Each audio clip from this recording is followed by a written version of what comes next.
కేంద్ర బడ్జెట్ 2025లో వ్యక్తిగత ఆదాయపు పన్నుకు సంబంధించి ప్రభుత్వం తీసుకొచ్చిన మార్పులపై ఇప్పటికీ చర్చ జరుగుతోంది. ముఖ్యంగా కొత్త పన్ను విధానంలో 12 లక్షల వరకు వార్షిక ఆదాయం ఉన్నవారికి పన్ను మినహాయింపు లభిస్తుందని అందరూ భావిస్తున్నారు. అయితే ఈ 12 లక్షల ఆదాయం ఉన్న ప్రతి ఒక్కరికి ఇది వర్తించదని, మీ ఆదాయంలో ఒక నిర్దిష్ట భాగం ఉంటే మీరు పన్ను చెల్లించాల్సి ఉంటుంది అని ఆర్థిక నిపుణులు హెచ్చరిస్తున్నారు. కొద్ది రోజుల్లోనే వార్షిక బడ్జెట్ 2026 కూడా ప్రవేశపెట్టబోతున్నారు. ఈ క్రమంలో మరోసారి ఈ 12 లక్షల ఆదాయంపై పన్ను మినహాయింపుకు సంబంధించి అంశం అనేది తెరపైకి వచ్చింది. అయితే ఈ 12 లక్షల ఆదాయం అసలు లెక్కేంటి అంటే, సాధారణంగా ప్రభుత్వం ప్రకటించిన కొత్త మార్పుల ప్రకారం స్టాండర్డ్ డిడక్షన్ ఇతర మినహాయింపులతో కలిపి 12 లక్షల వరకు పన్నుండదు. కానీ ఇక్కడ ఒక ముఖ్యమైన మెలిక ఉంది. మీ మొత్తం ఆదాయం కేవలం జీతం ద్వారా మాత్రమే వస్తే ఈ మినహాయింపులు పూర్తిగా వర్తిస్తాయి.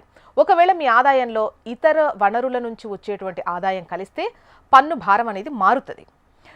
మీరు 12 లక్షల ఆదాయంలో బ్యాంక్ ఫిక్స్డ్ డిపాజిట్ల ద్వారా వచ్చే వడ్డీ, డివిడెంట్లు లేదా ఇతర పెట్టుబడుల ద్వారా వచ్చే ఆదాయం ఉంటే అది పన్ను పరిధిలోకి వెళ్లే ఛాన్స్ ఉంటుంది.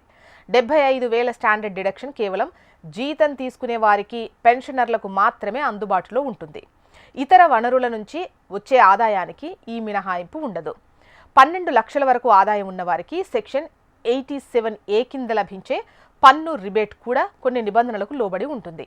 మీ ఆదాయం ఒక పరిమితి దాటితే ఈ రిబేట్ లభించదు. తద్వారా మీరు పన్ను చెల్లించాల్సి ఉంటుంది. చాలామంది పన్ను చెల్లింపుదారులు తమ మొత్తం ఆదాయం అంటే జీతం ప్లస్ వడ్డీ కలిపి 12 లక్షల లోపే ఉంది కాబట్టి పన్ను 0 అని అనుకుంటారు. కానీ నిపుణుల అభిప్రాయం ప్రకారం జీతం కానీ ఇతర ఆదాయ మార్గాలు ఉన్నప్పుడు పన్ను లెక్కింపు మారుతుంది. దీనివల్ల పన్ను మినహాయింపు పరిమితి 12 లక్షల కంటే తక్కువకు పడిపోయే ఛాన్స్ ఉంటుంది. ఫర్ ఎగ్జాంపుల్, మీ శాలరీ ఆదాయం వచ్చేసి 9 లక్షలు అనుకోండి, మూలధన లాభాలు ఒక 3 లక్షలు ఉన్నాయనుకోండి, అప్పుడు మీ ఆదాయం 12 లక్షలే అవుతుంది. దీంతో మీరు పన్ను మినహాయింపు వర్తిస్తుంది అని అనుకుంటారు. కానీ 3 లక్షల ఇతర ఆదాయాలపై ట్యాక్స్ కట్టాల్సిందే అని తెలుసుకోవాలి. అప్పుడు 9 లక్షల వరకే పన్ను స్లాబ్లను బట్టి మినహాయింపు ఉంటుంది.